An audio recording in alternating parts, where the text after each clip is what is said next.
Selamat malam. Perkenalkan, kami dari kelompok 8 akan menyampaikan proposal mengenai penerapan analisa design thinking dan bisnis model canvas pada penyusunan proses bisnis digitalisasi rantai pasok biomasa atau biosis di PT PLN Energi Primer Indonesia. Dengan dosen pengampu, Bapak Dr. Insinyur Tatang A. Taufik, MSc IPU.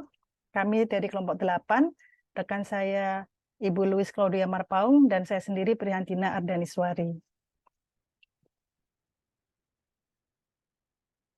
Baik, untuk proposal kami terdiri dari 3 bagian. Yang pertama pendahuluan, kemudian tinjauan pustaka, dan metodologi penelitian. Untuk pendahuluan terdiri dari latar belakang, perumusan masalah, tujuan penelitian, serta manfaat penelitian. Latar belakang dari penelitian kami, pertama mengenai peran PT PLN Energi Primer Indonesia atau disingkat PLN EPI, yang merupakan subholding dari PT PLN Persero yang memiliki tugas untuk mensuplai batubara, gas bahan bakar, minyak, dan biomasa untuk memenuhi kebutuhan pembangkit PLTU PLN Group. Dalam penelitian ini, kita akan fokus pada biomasa karena merupakan salah satu energi yang sekarang sedang dikembangkan sesuai dengan transformasi PLN, yaitu program Green Booster melalui utilisasi PLTU existing yang minim investasi dan tidak memerlukan waktu yang lama dalam implementasinya. Jadi bauran energi yang diharapkan adalah sebesar 23%, di mana di sini untuk co-firing biomasa sebesar 3,6%. Nah, ini adalah gambaran proses saat ini. Untuk proses biomasa di PLN EPI saat ini masih dilakukan secara manual, sehingga banyak terjadi potensi kesalahan pengolahan perhitungan atau human error. Kemudian karena proses pendistribusian dokumen masih manual, sehingga untuk approval dan secara offline masih membutuhkan waktu yang lama karena harus menunggu PIC-nya hadir. Nah, untuk kedepannya kondisi yang ingin dituju adalah digitalisasi dari proses rantai pasok biomasa. Sehingga dengan digitalisasi ini diharapkan dapat meminimalisasi human error dan dapat mempercepat proses rantai pasok. Lanjut, Bu Louis. Nah, ini adalah perumusan masalah dan tujuan penelitian. Untuk perumusan masalah yang pertama adalah bagaimana menyusun proses bisnis digitalisasi rantai pasok biomasa sesuai kebutuhan user. Untuk perumusan masalah yang kedua, bagaimana rancangan inovasi atau tahapan yang diperlukan untuk pengembangan aplikasi biosis agar dapat mengakomodir proses bisnis digitalisasi rantai pasok biomasa. Nah, kemudian untuk tujuan penelitian, untuk menjawab dari perumusan masalah, tujuan penelitian ini adalah memberikan rekomendasi proses bisnis yang sesuai untuk pengembangan aplikasi biosis PLN EPI, kemudian memberikan rekomendasi tahapan atau rancangan inovasi yang diperlukan untuk pengembangan aplikasi biosis. Ini adalah perumusan masalah dan tujuan penelitian. Lanjut, Bu Louis. Ini adalah manfaatnya, sehingga dengan disusunnya rekomendasi proses bisnis, perusahaan sudah mendapatkan gambaran mengenai proses bisnis yang dibuat untuk mendukung pengembangan aplikasi biosis. Serta dalam mengimplementasikan pengembangan aplikasi biosis, sudah didapatkan rancangan inovasi atau tahapan yang perlu dilakukan, sehingga diharapkan pengembangan aplikasi biosis ini dapat memenuhi kebutuhan user. Sehingga dari output dari penelitian ini nanti adalah flow proses bisnis mengenai digitalisasi rantai pasok biomasa, serta rancangan inovasi atau tahapan pengembangan aplikasi biosis. Berikut adalah bab 1 mengenai latar belakang, kemudian permasalahan, tujuan penelitian, dan manfaat penelitian. Selanjutnya akan dilanjutkan oleh rekan saya, Ibu Louis. Silakan, Bu. Baik, terima kasih Bu Prihantina. Saya akan melanjutkan pemaparan terkait proposal proyek kelas kami. Jadi di bab 2 kita akan mencoba melihat sedikit terkait dasar teori poin-poin yang akan kita bahas pada proposal proyek kelas kali ini. Di mana poinnya adalah terkait biomasa, kemudian analisis design thinking, dan juga bisnis canvas model. Nah, yang pertama adalah terkait biomasa sebagai topik kita pada proposal kali ini. Jadi biomasa sebagai energi alternatif seperti yang tadi sempat dijelaskan oleh Bu Ninis sedang dikembangkan karena merupakan suatu bahan organik yang biodegradable dan berasal dari tumbuhan, hewan, dan juga mikroorganisme. Lalu biomasa sendiri dihasilkan melalui proses fotosintesis dengan menyerap CO2. Dan pada prosesnya itu biomasa tidak akan menambah kandungan karbon dioksida, sehingga mengapa saat ini disebut juga sebagai bahan bakar yang bersifat zero emission. Nah, dengan beberapa poin tersebut, maka dari itu biomasa sendiri sedang sangat dikembangkan sebagai energi alternatif karena memang memiliki beberapa kelebihan. Di antaranya yang pertama merupakan energi terbarukan, lalu yang kedua sumbernya sendiri dapat diproduksi secara lokal dan dapat menggunakan bahan baku limbah yang murah.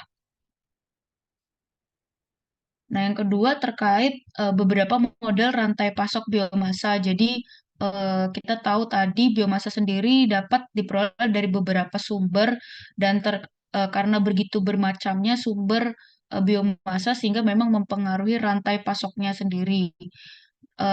Berikut adalah beberapa contoh rantai pasok biomasa. Nah, yang pertama itu adalah unprocessed biomass. Jadi, biasanya diperoleh dari mitra pemasok biomasa karena bentuknya sudah terproses, maka biasanya proses rantai pasoknya lebih singkat karena bisa langsung dibawa ke PLTU. Kemudian yang kedua adalah proses dari limbah kehutanan ataupun pertanian. Nah, biasanya ini perlu diolah terlebih dahulu menggunakan fasilitas produksi raw material gitu ya, berbentuk wood chip, pellet dan lainnya. Kemudian baru bisa diangkut melalui rantai pasok ke arah angkutan ke PLTU untuk diolah menjadi energi alternatif. Nah, yang ketiga adalah dari planting atau penanaman tanaman biomasa.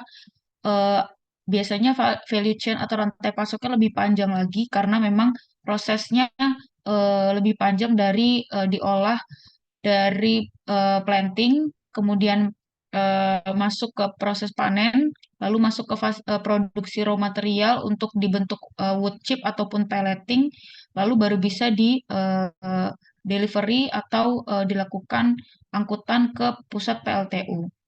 Nah, berikut adalah beberapa contoh rantai pasok biomasa sendiri hingga bisa sampai ke tahap PLTU. Nah, dalam proposal proyek kelas ini kita akan coba menggunakan dua analisa. Yang pertama dengan analisa design thinking. Jadi design thinking itu adalah metode penyelesaian masalah yang berfokus pada pengguna atau user dengan mengcapture masalah ataupun konsep yang diinginkan oleh customer atau calon pengguna sehingga nanti dari situ akan muncul ide ataupun pendekatan yang bisa mengarah kepada pembuatan produk atau prototipe. Jadi analisa design thinking sendiri itu dibagi menjadi 5 tahap. Yang pertama adalah empati atau empathize. Ini adalah tahap di mana perusahaan atau pebisnis itu biasanya melakukan reframing atau mencari terkait kebutuhan ataupun permasalahan yang dihadapi oleh calon pengguna ataupun customer. Biasanya bisa menggunakan interview, kemudian shadowing ataupun beberapa proses wawancara lainnya. Lalu dari situ setelah diketahui masuk ke tahap define atau definisi, kemudian didefinisikanlah poin-poin yang menjadi objektif ataupun challenge ataupun kebutuhan daripada calon customer. Setelah diketahui hal tersebut akan masuk ke tahap ketiga atau ideation, di mana akan mulai dibentuk ide-ide untuk bisa menjawab permasalahan atau kebutuhan daripada calon pengguna. Nah, setelah didapatkan ide ataupun gagasan dari proses ideation, maka akan dicoba tuang ke dalam bentuk prototype secara fisik. Biasanya bisa berbentuk mock-ups, kemudian bisa trial product, storyboards, atau beberapa bentuk lainnya. Nah, setelah terbentuk prototype akan masuk ke tahap testing. Jadi nanti biasanya di sini perusahaan akan mendapat feedback dari market atau calon pengguna. Kemudian nanti akan dilihat kembali apakah produk memang sudah sesuai dengan ekspektasi yang diharapkan atau perlu dilakukan analisa design thinking dari awal kembali untuk mengumpulkan kebutuhan pelanggan yang lebih sesuai dengan produk yang akan dibuat. Nah, selain analisa design thinking, kita juga akan menggunakan bisnis canvas model, di mana bisnis canvas model ini adalah salah satu tools yang dapat membantu kita untuk melihat lebih akurat bagaimana usaha atau bisnis yang sedang atau nantinya akan dijalani gitu. Jadi kalau dilihat bisnis canvas model ini terdiri dari 9 aspek atau 9 blok komponen utama yang membantu kita untuk menganalisa tentang eh, usaha bisnis yang sedang atau kita akan jalani. Jadi yang pertama itu adalah customer segment. Dalam poin customer segment ini adalah kita mendapatkan atau mengetahui calon pengguna ataupun calon pelanggan kita yang akan dituju oleh bisnis atau perusahaan. Kedua terkait value proposition atau terkait manfaat atau benefit apa yang akan diberikan oleh perusahaan kepada calon pengguna atau pasar yang dituju. Kemudian terkait channels, channels ini adalah bagaimana cara proses baik distribusi atau penyampaian produk hingga bisa sampai kepada customer. Yang keempat ini terkait aspek customer relationship, jadi hubungan antara perusahaan dengan eh, pelanggan ini biasanya bisa melalui eh, personal assistance, kemudian komunitas dan lain sebagainya. Lalu revenue streams membahas terkait alur kas ataupun company's income. Kemudian key resources ini terkait segala hal yang merupakan aset ataupun sumber daya yang dimiliki perusahaan, baik fisik, kemudian sumber daya manusia ataupun juga keuangan dan lain sebagainya. Lalu yang ketujuh, key activities. Jadi ini adalah aspek yang membahas terkait proses inti aktivitas yang terjadi di perusahaan, bisa berbentuk proses operasional ataupun proses jasa pelayanan. Kemudian key partners terkait kemitraan ataupun pihak-pihak yang menjalin hubungan kerjasama dengan perusahaan. Dan yang terakhir adalah cost structure, di mana segala hal tentang fixed dan variable cost juga didefinisikan dalam bisnis canvas model ini. Nah, selanjutnya adalah terkait metodologi penelitian. Jadi tadi setelah mengetahui beberapa hal tentang biomasa, kemudian analisa design thinking dan bisnis canvas model yang akan kita bahas, kita coba lanjut ke metode penelitian. Jadi di metodologi penelitian ini ada 3 poin yang akan dibahas. Yang pertama terkait sumber data, kedua langkah penelitian, lalu flowchart langkah penelitian yang kami lakukan. Nah, pada proyek kelas kali ini sumber data yang digunakan ada 2, jadi data primer dan data sekunder. Jadi data primer sendiri itu diperoleh dari wawancara, jadi wawancara dengan user untuk bisa mendapatkan atau mengidentifikasi terkait kebutuhan user atau requirement regathering.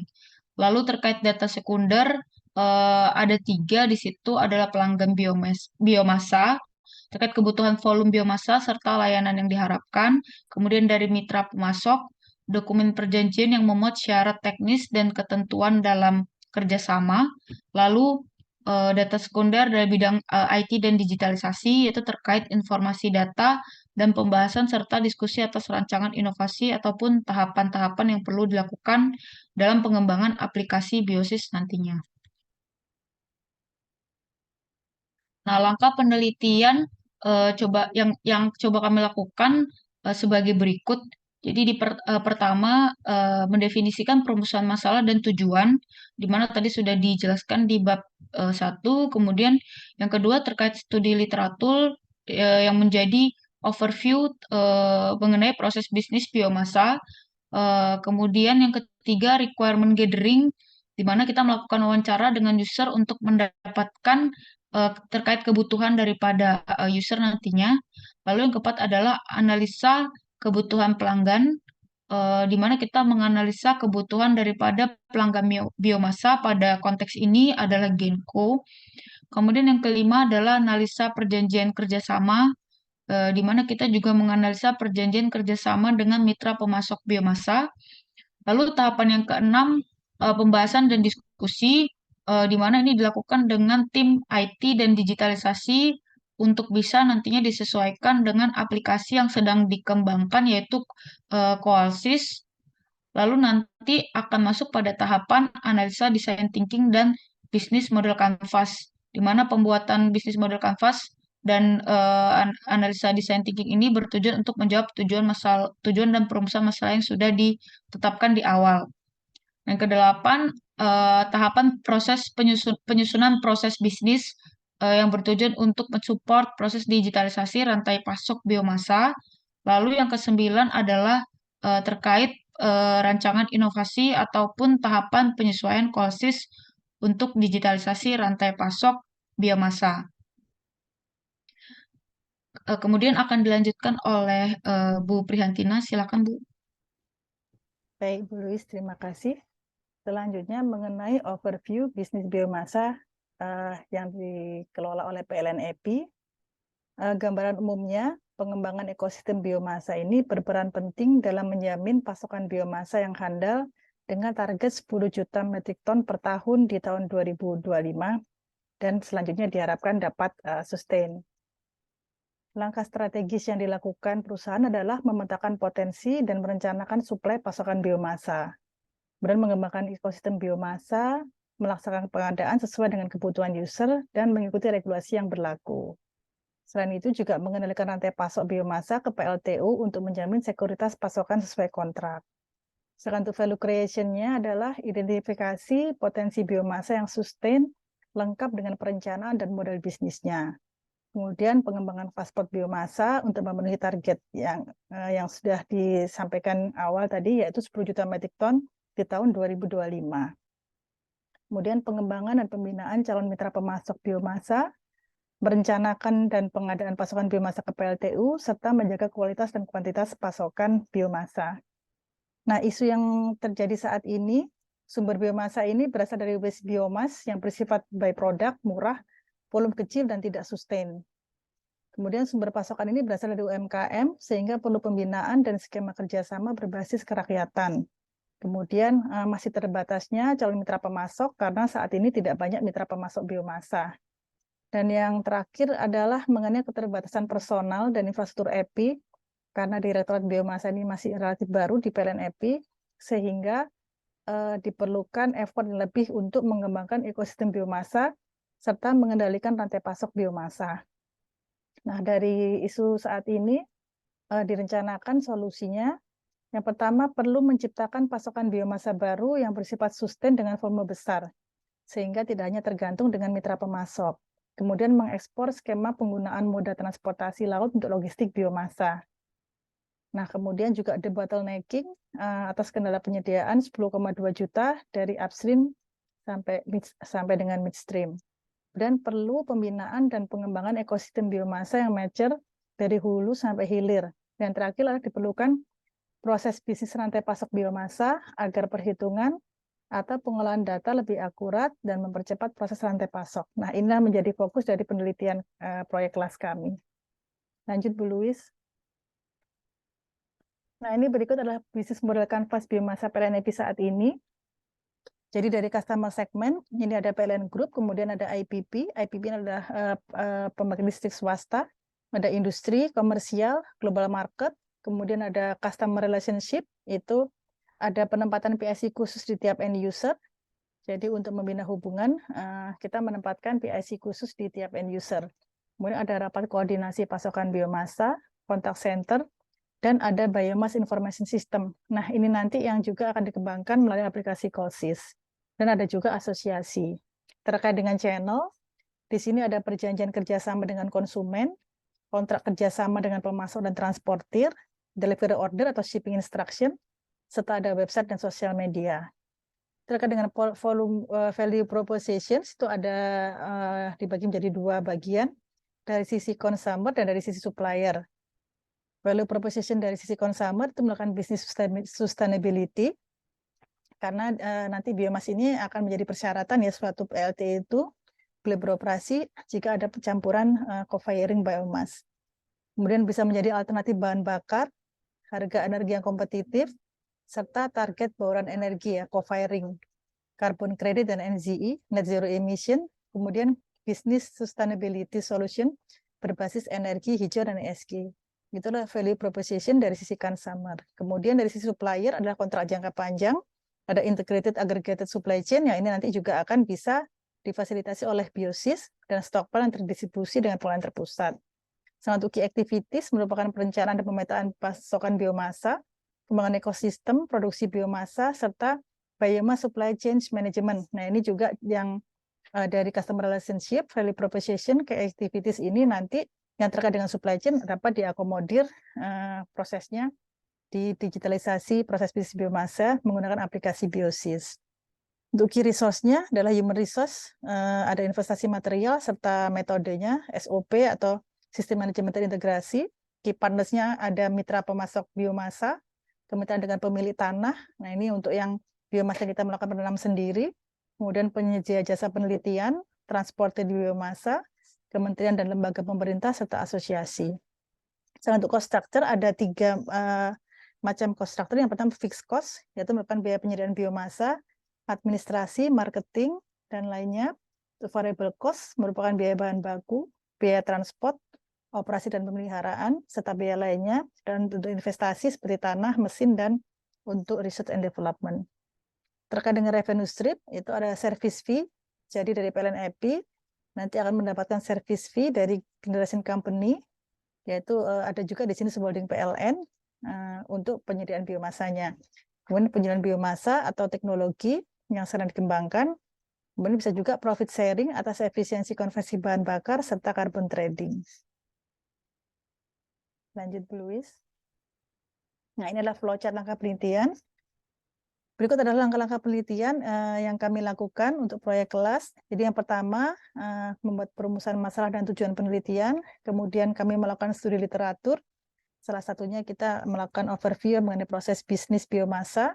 Kemudian mencari sumber data dan informasi, terdiri dari 2 tipe data.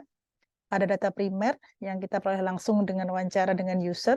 Data sekunder adalah data yang kita peroleh di lapangan. Jadi ada beberapa data yang terkait dengan proses bisnis biomasa, itu kita pelajari juga untuk kita lihat term condition-nya serta data-datanya. Setelah itu, setelah mendapatkan data, kita melakukan analisis design thinking dan bisnis model canvas. Dari hasil analisis ini kita tuangkan menjadi hasil penyusunan proses bisnis dan kita lakukan pembahasan. Setelah tersusun proses bisnis, selanjutnya kita buat rancangan inovasi atau tahapan pengembangan aplikasi Biosis. Setelah itu selesai. Nah, berikut adalah flowchart langkah penelitian kami.